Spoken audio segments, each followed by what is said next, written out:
Hey, it's Brian. Welcome back to my shop. Okay, this is video number 3 in this build series. I'm going to run out of fingers really quickly, so I'm going to have to think of another method to keep track of everything. But let's kind of go over where we're at right now. So in the last video, we showed this motor in here with a frame rail, and you really kind of couldn't see any of this, what was going on. I could see it, but you couldn't. So as you can see right now, the motor oil pan is rusting up against the C7 Corvette subframe. The output here, this flange that the CV joint is going to actually bolt up to, is also going to have to obviously bolt up to the rotor here. The problem, as you can probably tell, is they're not perfectly in line, perfectly in plane. Technically that's alright, the CV can actually run at those different angles, but I don't really want to take the chance. I actually want to go ahead and make that perfectly lined up, so I'm only dealing with one angle, which is the up and down angle. The other reason is I want to keep the car a little bit shorter. That's that's probably a good inch that's going to get pushed back. So to accomplish this, obviously, I could either cut this oil pan, or I could do what I did, which is get us another oil pan. So this is a front sub designed to run when you run the late model, or when you run the Coyote engine in a late model Ford Mustang. They require this type of setup. So it's really just a matter of bolting this in place. So that's going to be one task for this video. And obviously the CV joints I've been kind of talking about. So this is a axle stub that's spline for the Corvette, but then has the bolt pattern for a Porsche 930 type CV joint. So that goes on there. So I think the first order of operation is going to be creating this sub, or creating this axle, temporary axle. I've got an old axle here that I've actually cut in half, and I'll put a little spacer in there so I can kind of adjust it. The real goal here is to just try to get these angles straightened as possible and know what the maximum angle is. So like I said, I think that's going to be the first goal. So I'll go ahead and get this mounted, this stub axle mounted, the CV joints, and this and create this basically temporary axle so I can get some angles on it. So let's get started.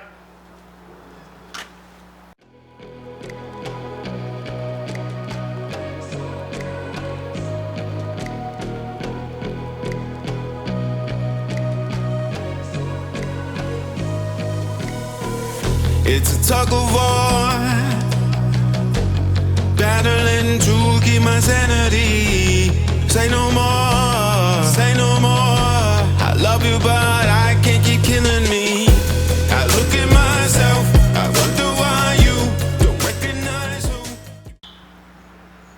Alright, so our temporary axle is in place, and as you can see, we are about 15 degrees in its current position.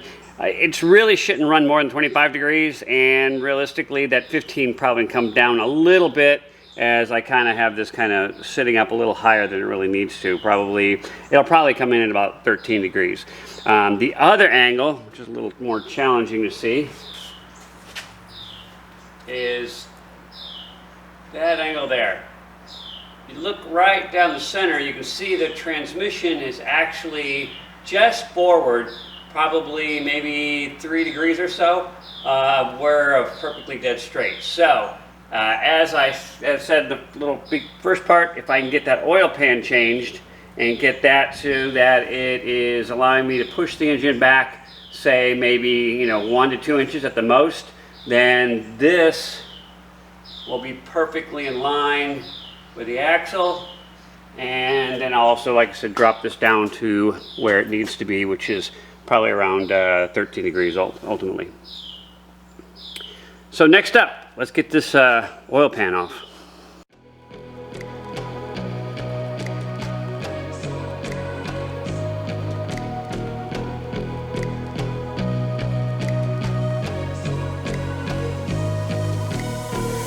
It's a tug of war, battling to keep my sanity. Say no more, say no more. I love you, but I can't keep killing me.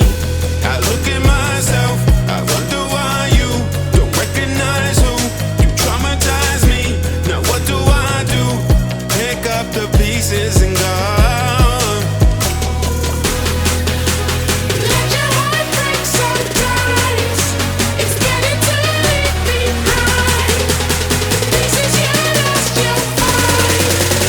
Let your heart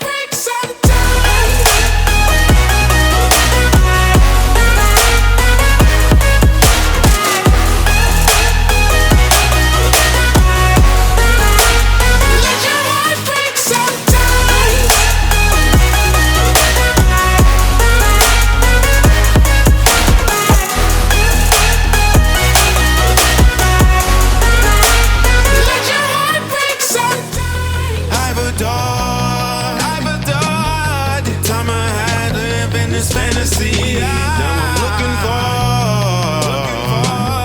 a way to better me, a remedy. I look at myself, so what do I, you recognize who traumatized me? Now what do I do? Pick up the pieces and go.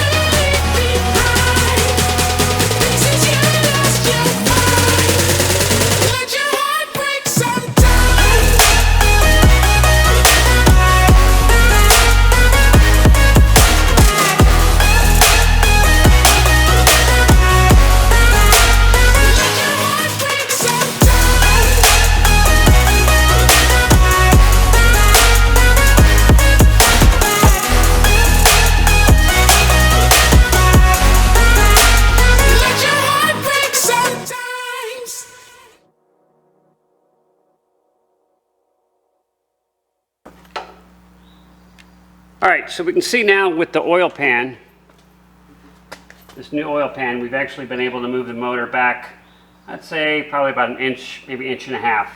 But what we were really trying to do is make sure that this drive shaft is now completely straight with the, on the axis there, which it is now. And we've got the temporary axle in place, and it's running right about 13 degrees.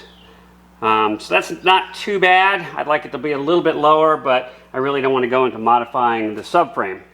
So, guess up next we actually have to cut the frame rails. So we'll get them mounted up here and see where we need to cut them off at.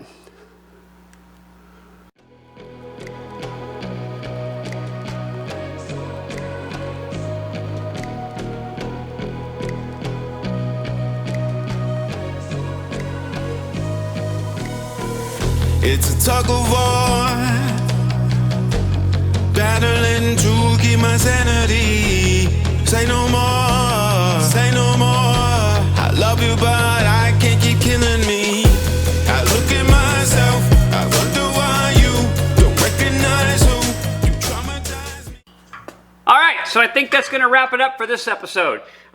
Basically, next episode we're going to do some cutting as well as some bracing and start finishing up the fabrication of the rear end here. So the engine is in its final resting space. We've got the space that we needed, and the axles are in the correct angle. So everything is looking good from that standpoint. So if you've enjoyed watching, please consider subscribing. And as always, from me and Dad Bob here, thanks for watching.